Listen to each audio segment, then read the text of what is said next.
Okay, so this is what I've got so far. I did a sketch underpainting with burnt sienna just to establish my lights and darks and to create the basic design and composition.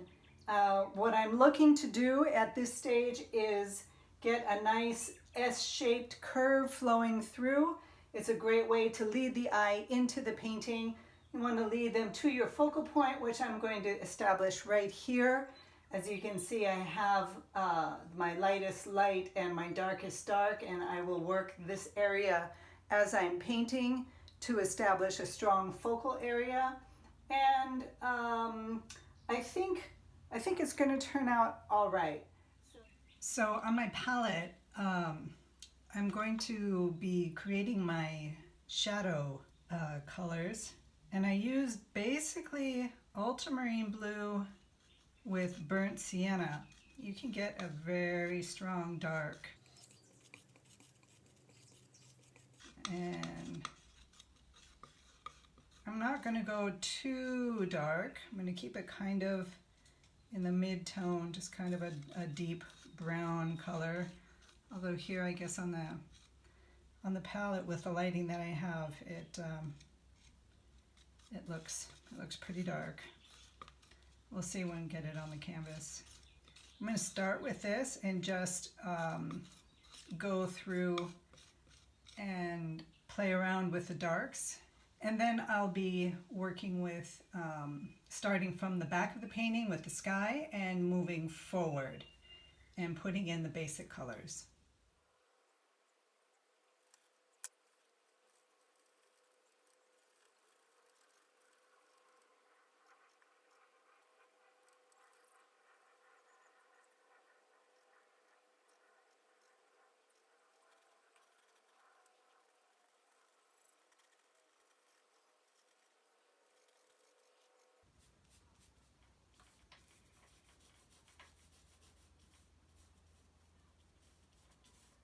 So you can see how this really helps bring out the design of the painting. What I'm trying to do, this is a good thing to remember, even if you're a beginner. You want to try and keep your darks connected so that if you were to peel off the darks, they would all come off in one piece. If you're new to painting, you know, I would definitely be thinking about that, because you'll find that it really helps the general outlook of your work and how it turns out. I don't need darks back here because we're going into the background. And the further you go into the background, the lighter the colors become and the grayer they become.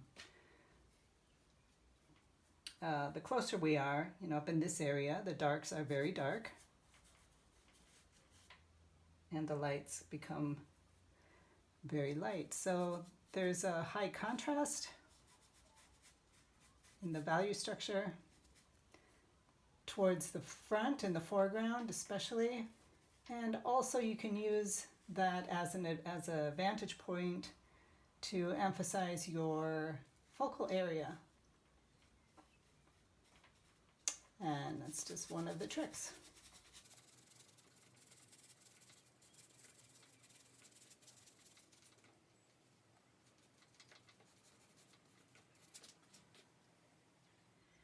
To mix the sky color here in Greece, the Mediterranean sky is basically a cobalt blue. And so I'm going to start with that. What I'm looking to create is a medium color. What we're doing now is just doing a basic lay-in of colors. So I want to establish that. Now,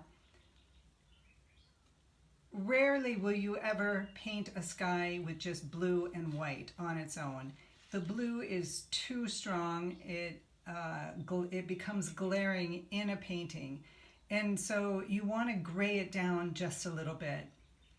Depending on the time of day that you're doing and the scenery, of course, you can add in a little bit of the complementary color, which is orange. So I haven't made an orange on my palette yet, but I'm trying out with the Indian yellow because it is an orangey yellow. Do you see how that's changed compared to this? That's what we want, more grayed down. And I may add a tad of quinacridone. I still think this is probably too dark. Let's take a look.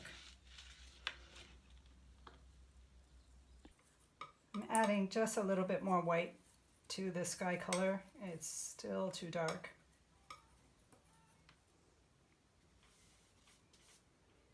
That looks about right.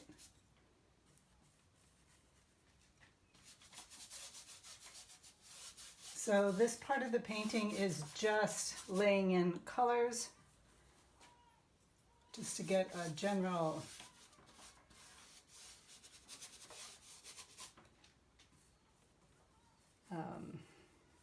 idea of how the painting is going to play out.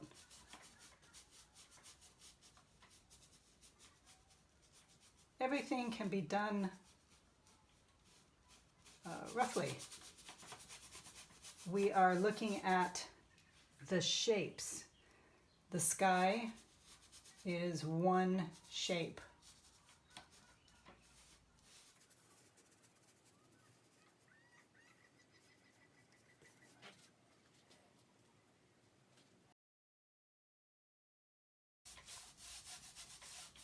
The sea is a reflection of the sky.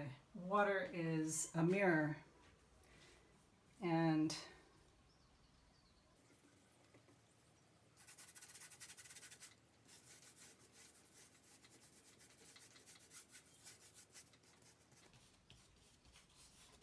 just to get a sense and a feel for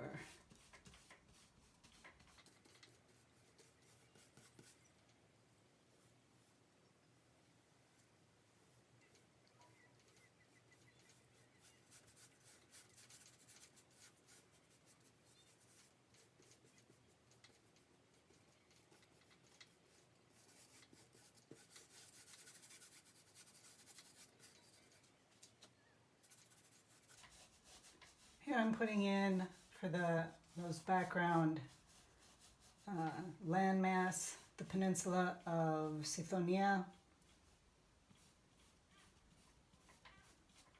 a purplish kind of color.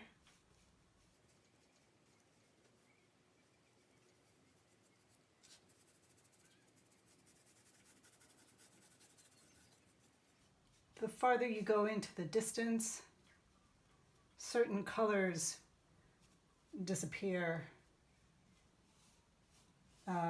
Basically, you are left with cool colors in the background.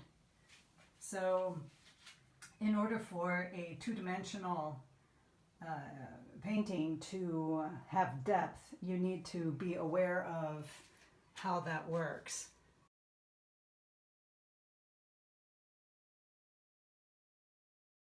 Hey guys, thanks for watching this far. Please click the like button and help my channel get up and running. And if you like what you see, click the notifications and subscribe to my channel.